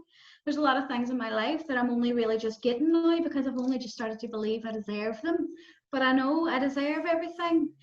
I deserve my success, and because I deserve Redesign Your Vibe, and I deserve success within it, because I genuinely genuinely care about the people I help and the people I work with, and I'm impact over income. Yes, obviously I love my income. We have to pay our bills and we deserve to have a comfortable life, but integrity is at the core of my ethos. It's completely and based on integrity, and I really just love helping people. And as I say, if there's someone like me that walks through that door, then I'm going to help them. I always say people crawl in and they float out, and that's because of me, and it's because of them as well. They do the work, I just give them the tools. But that to me is, it's when you come from a really genuine place, you do deserve good things. I thought for a long time, and you could probably scroll back through my Facebook post and you'll see me posting this, one of the, posting about these things of being good enough and deserving. I thought because I came from a poor family, I thought because I came from a council estate, I thought that because I was a mother at 15, I thought that because I had mental health issues, even at times I thought because I'm overweight, that I didn't deserve to have good, or that I would never get the things that I wanted because I didn't deserve them. I realized then that's not true. It's, your worth is not measured by any of those things. You are not where you've been, you're where you're going. It's not where you've come from, it's where you're going, and you create things for yourself. And that taught me that, yeah, I deserve everything. So does everyone. We all deserve it. That's beautiful. It's true. It is true. Who would you say are heroes or inspirational people in your life? Who stands out? God, inspirational people.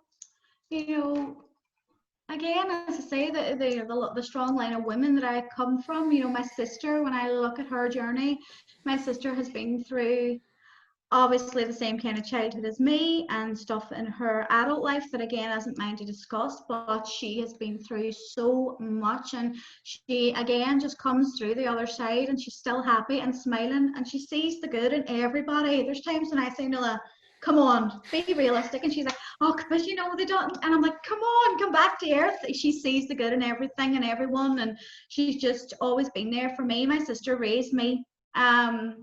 She's always been like a second mommy to me. She's godmommy to my daughter. She was like a second mommy to her. She's, everywhere she went, I followed. She would finish work on a Friday. She would come home. She would get me out of school, take me up the town, buy me new stuff. We shared a bed. As I say, we were really poor with one bed. We shared it, and it just created this complete unconditional bond. And so she's always been a source of inspiration for me when I look at her and think, yeah, and what makes me love her even more is that she hasn't got a clue just how amazing she is. She's so humble. When I look at her, I'm like, God, girl, you don't even know.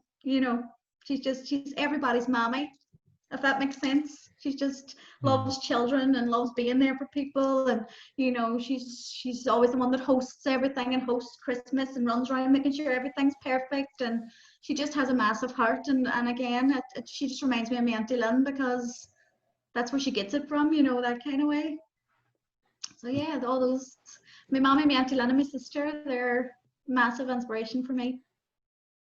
It's great. It's great to have, amazing to have those people in your life.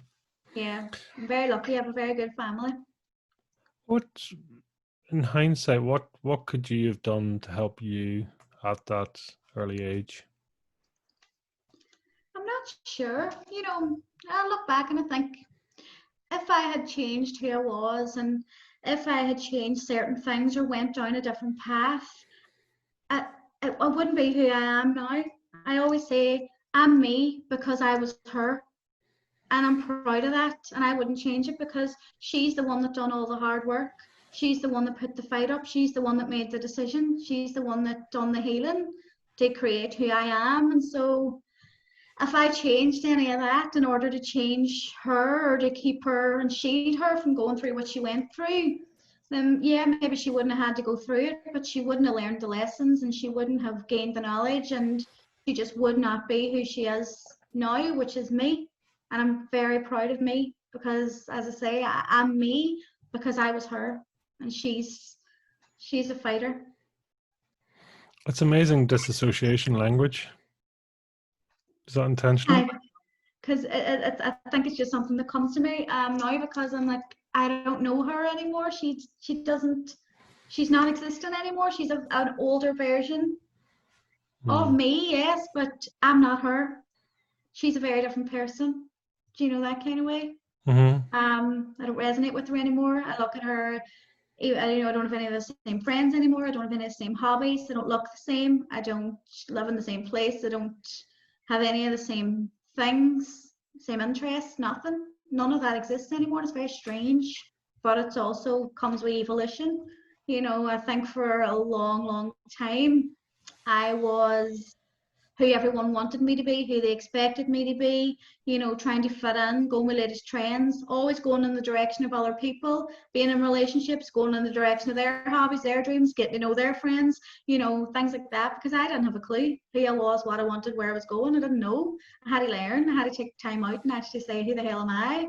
And now I am my genuine, true, authentic self. I'm the me I've always wanted to be. As I say, the Ditsy hippie boho girl, and that's just who I am. What stage do you think you sort of split from that? Do you know what age you were when you sort of almost started going a separate path to the true you? 28. 28. I'll always remember that year. Yeah. As I say, I had lay in my bed that night and I just thought, you cannot ever go back. That's gone. So you have a choice now. You either stay here and you live the same day for the next 60 years and call it a life, or you make a life, you become the person that you want to be, and you actually make life work for you, achieve all of the things that you said you were going to do, and actually just start living. And that's when things change. And I know, again, as I say, it's such a cliche to be laying there in the dark and crying and hearing a book and just going, oh my God. But it's not to say everything changed, but in that split second where I made that decision, that's where the change started. Half a Mm. second will make a decision. The journey will take you a while, but the half a second can change your life because the decision was made. What? What? What have you sort of done to pass down to Amy? What do you sort of? What was your aim with her? Put it like that. For her, it was to build her confidence back up again, make sure that she was now back to becoming a child and not this carer, and to kind of try and be a good example for her, and for her to see the changes in me and realize that she could also have everything that she wanted. So as I worked on myself, she started to kind of, work on herself too. And because as they do what we do, right? They don't do what we say, that they're watching us and they're learning from us. And I had this so much in my mind, like, oh my God, I am doing to her what my daddy did to me. I'm terrible. I'm just, oh God. And I had this thing where, like, I have to change, everything. She has to see the change. And she's a very different person today. She's a complete social butterfly. She's got loads of friends. She's off where Daddy in Glasgow at the minute, and she's bubbly and outgoing. She's far cooler than I ever was, and she's unique. If anything, I've taught her, just be who you are. I say to her all the time, you have to be who you are, and that's not what I want you to be or what your daddy wants you to be. That's Mm. not what your sister, your brother wants you to be, or what your stepmommy wants you to be, or that's not who your friends want you to be. Be who you are. And so she's very unique in the sense that she has a record player and really old records, and she's got the best taste in music. And she'll say, do you know this song? And I'll be like, please, I was listening to that record before you were even born. And then we'll talk about that. And she's very unique in the way she dresses and her hair. She doesn't follow trends. She's very much her own person. She stands up and owns that, whereas for a lot of years she didn't. She's just very outgoing and bubbly, and she's shy. Don't get me wrong, she's very, very shy and reserved, and in that sense she's nothing like me. But when you get to know her, you get to see those hidden layers of her, and she's so funny. And so my aim for her was to get her to that point where she could express her individuality and be who she wanted to be, and not have to be that anxious 13-year-old sitting with a Kindle and a cup of tea while her friends were out enjoying themselves because she was afraid that her mommy might do something stupid when she was out. That's something I have to live with now. On a journey that I was on, and I'll hold space for myself in that, but I was always making sure that as I healed myself, I healed her too. It was so important for her to see me healing, because then she would lead by that example. And she's very much like me, and her moons and her crystals and her astrology and, spirit and guidance. And, she has her wee books and her oracles. And, You know, she just loves all that, and she's very much a healer. You know, she's very much spiritually led as well, and she talks so openly about that. Whereas even yet, as even though that's a big part of who I am, I tend not to chat about it a lot because I don't know, you know, I don't know what way it'll be met, but she doesn't care. She just talks about it. It's lovely. So, you know, my aim for her was to just allow her to be who she was, and see that no matter how far down you are, you can always come back for it, or from it, sorry. With all these experiences, I mean, has it made you more intuitive, or? Definitely. Being so in touch with myself and my guidance, and as I say, the divine for me, I have such a faith because I think there's no way I got through all that alone. You know, every time I prayed, as I say, I lay there in the dark and I prayed in such desperation. There was, I lay there so many nights and just prayed for God to take me. And now I lay there at night and I thank God for saving me, and for making me who I am. I'm so in tune and so intuitive, and I can almost feel the guidance. Like if something's not right in my energy, I feel it. If I'm out of alignment, I feel it. And there's a difference between, you know, coming out of your comfort zone and feeling a terror barrier, and being out of alignment with your purpose, or you know, where you're going to be. And it's knowing the difference in that. If I feel like I'm out of my own power, my own alignment, you know, it's very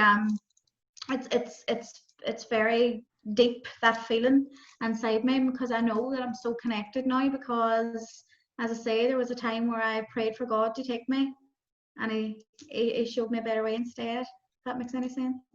Not that I'm a very religious person, but I am a spiritual person. So God, the universe, divine, whatever the higher power up there is, I believe it saved me in many ways. It's always interesting when people get to a very dark place in their life, and whether they're religious or spiritual or not, we do find ourselves talking to someone, Yeah. something. Yeah. We Whether pray to you're anybody religious, that will listen. Yeah. It's exactly, like, it is, help me. Yeah. and it's whatever your subscription or non-subscription or whatever way you lean. It's Yeah. amazing how, you know, I do think as human beings we do sort of, I think we sort of want to be wanted, but we also want to know that there's more out there. Yeah. I think we do, don't we? We want to know that there's more than this and more than what we're going through, and you know, that there is something out there that can lead us or guide us, you know, do something better. We're all, as I say, seeking that sense of self. We're all seeking something, you know, but when we can learn to seek inside of ourselves and turn to guidance and faith, you get there a whole lot quicker. What age do you see yourself as? Me? Hmm. Uh, that's a very good question. Not 34 anyway. Definitely not 34. I think it's being a carer to my daddy so young, and then being Amy's mommy from I was 15. You know, I never really felt young. Um, Even yet, I'm like, you know, I don't know. I don't know what age I see myself at, but a lot older than 34. Again, I think it comes with parenthood, having to grow up overnight and be her mommy. You know, like I was actually having this discussion with someone last week, and I was saying, you know, there's certain bars in the town now where I'm like, I wouldn't go in there, even though it's filled with people my age, because I'm going to run into my own daughter.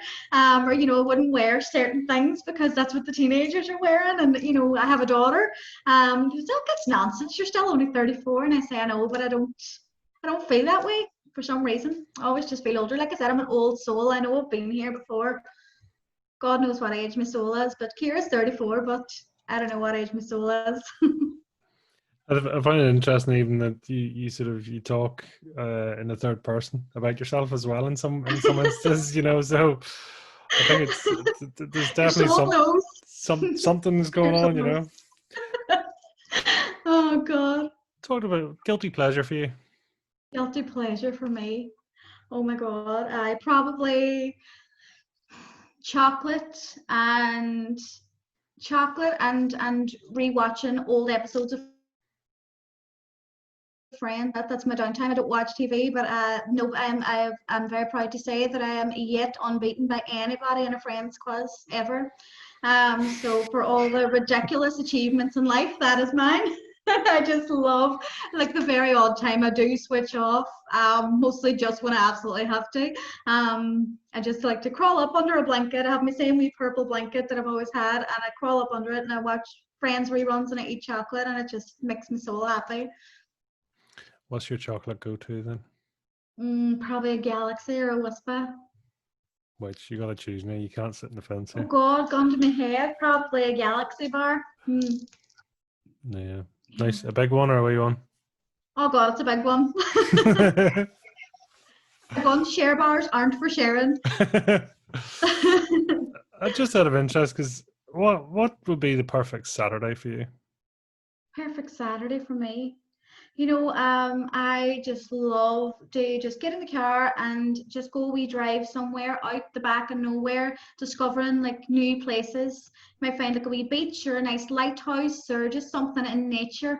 I just love to get away and do things like that. I would be more, take a blanket in the back of the car and lay down and somewhere with a picnic and just kind of watch the sunset and just watch it. You know, Last Saturday, me and my friend Caroline, we went to the beach and we sat there, Kennego Bay, this wee secret beach, and we just sat there and it poured down, the heavens opened and it poured down. And the two of us just sat there and got soaked and we just said, I feel so happy. She's as spiritual as me. She was like, "This is really healing." And I was like, "I know," and that was the perfect Saturday. And yeah, that's just for me, just going away from it all, unplugging from social media and everything else, and just finding a wee spot where you can just be quiet and just take in life. I was gonna say, are you okay in your own space? Yeah, definitely now.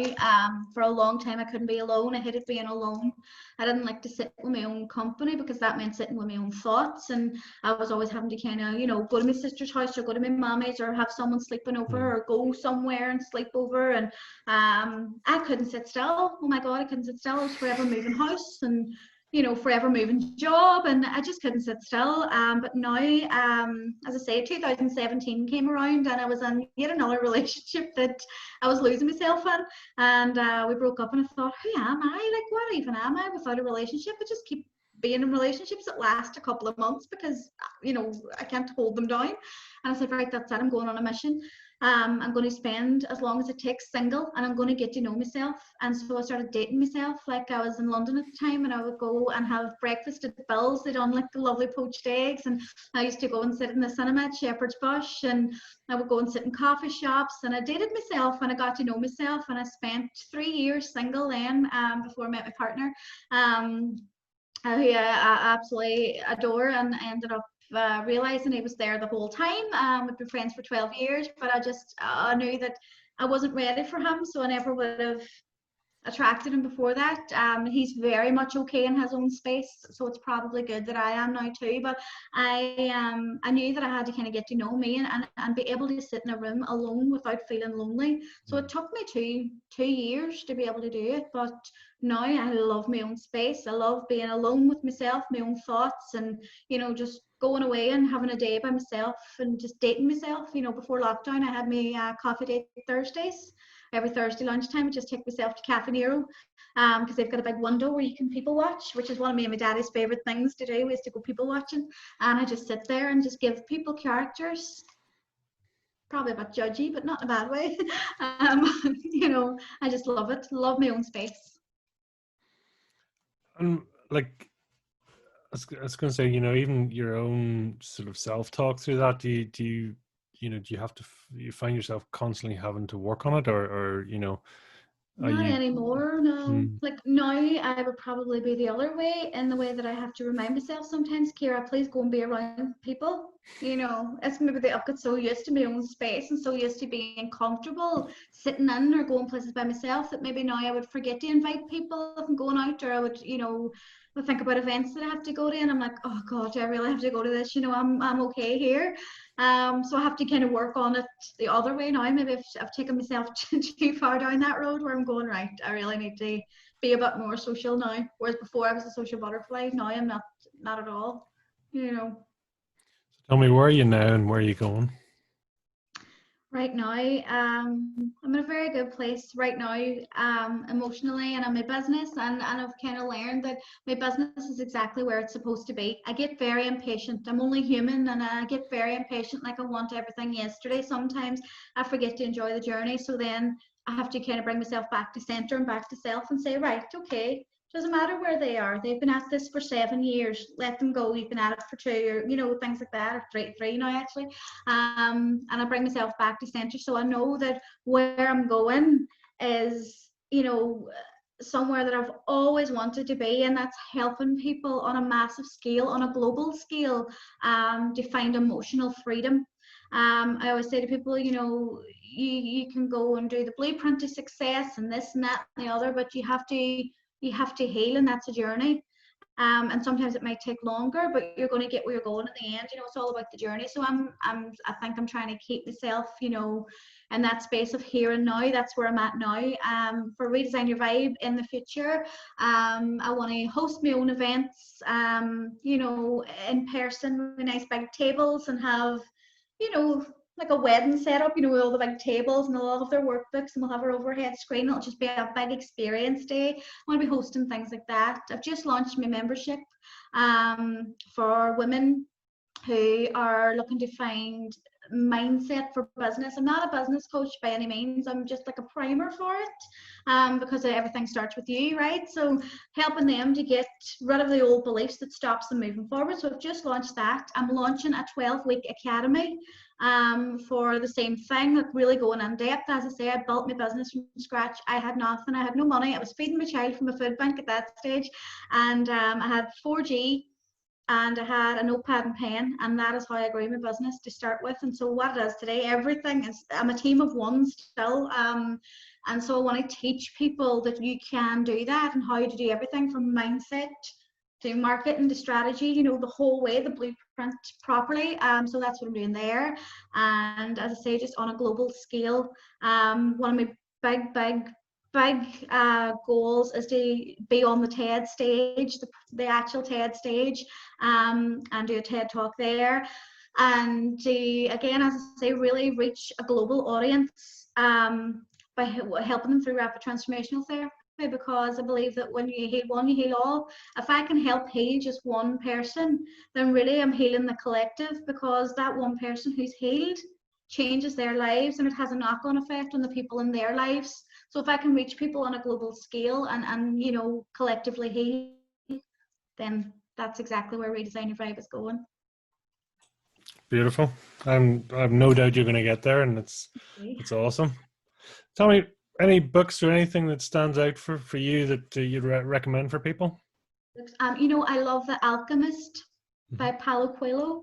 That's an amazing book, for the simple reason is it's fiction, but it's not fiction. It's like a, what do you call those, like a fable kind of thing. So it's kind of like that, where he's seeking this treasure, and I won't tell the end because it would completely spoil it for you, but he's seeking this treasure, and I think everybody that reads it will get a different meaning from it. Anybody I've ever spoke to that has read it has took a completely different meaning from the book than me and from each other.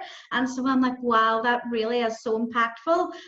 Basically teaching you to stop seeking outside of yourself, that kind of way. So I love that one. And I love, let me see, what other books am I really loving at the minute? The Alchemist is one of my absolute favorites. And then reading at the minute, The Big Leap, again, by Gay Hendricks. Have you ever heard of that one? No, never have actually. It's all about your upper level limit, which is your internal thermometer. So we all have one, and it's basically this thermometer is the determination of how much love, happiness, friendship, success, all the good things that you're going to allow into your life. And so just like a thermometer, if that was to reach the highest temperature, the glass would break. Your internal thermometer is the same. Once you've let in as much of that as your belief system allows you to, the whole thing explodes, and then you start to kind of move backwards or self-sabotage, or do things to kind of stand in your own way. So say someone who had a limited belief system was doing really well at work, they wouldn't believe that they could have everything good in their life. So maybe they were doing really well at work, but would find problems in their relationship. So they have a really great day at work, and then they go home and start a row with their partner, and they don't know why. Their upper level limit tells them you can't have it all, choose. So it sabotages one. And it's such an interesting read. I've read it before last year, but I'm actually reading it again now because of my membership has just launched, as I say, with my ladies, and I'm having a book club on there for them every month. And so I thought I would start with this one because that's the core of it all. So I'm reading it again, but it's a very interesting read. Awesome. I'd look forward to that. Yeah, put it out there. So tell me, what is your fire in the belly then? If you could summarize it. Again, just, standing up for and being who you are and being proud of that, and standing in your complete authentic truth and integrity, and being proud, of who you are. Like, as I say, it took a long time for me to do that, but, I say I'm me because I was her, and who I am is enough. And what gives me that fire in the belly is knowing that I deserve so much of the good stuff just as much as anybody else. And what puts that fire in my belly is teaching other people to start believing the same. Taking someone who has no belief, no self-love, no levels of self-worth, and turning them into an absolute powerhouse. And and seeing them start from nothing and end up with everything because they just made one decision, and that decision was, I believe. Beliefs, small word, big impact. And that just belief systems and changing people's lives through the changing the thoughts in their mind just puts a fire in my belly. That's the flame that keeps the fire going. Love it. I love the big smile on the face too. Great to see you're in the right place. Can you tell I love my job? Tell us, Ciara, how can people follow you, reach out, get in touch? So you can get me via email, ciara@redesignyourvibe.co.uk. You can get me on redesignyourvibe.co.uk, and on Instagram and Facebook at Redesign Your Vibe. Awesome. It's been an absolute pleasure having you on. Thank you for being so open and honest. Pleasure being on. Thank you very much. Thank you. Yeah, and we look forward to it, and we look forward to your TED Talk in the hopefully not too far distant future. Yeah. Anyway. It's a type B goal, so I'm hopeful that it's going to be in the very near future. So you may see me at a TED stage near you soon. Love it. Ciara, thank you very much indeed. I really appreciate it. Thank you so much, Pete. It's been a pleasure. Thanks so much. Take care.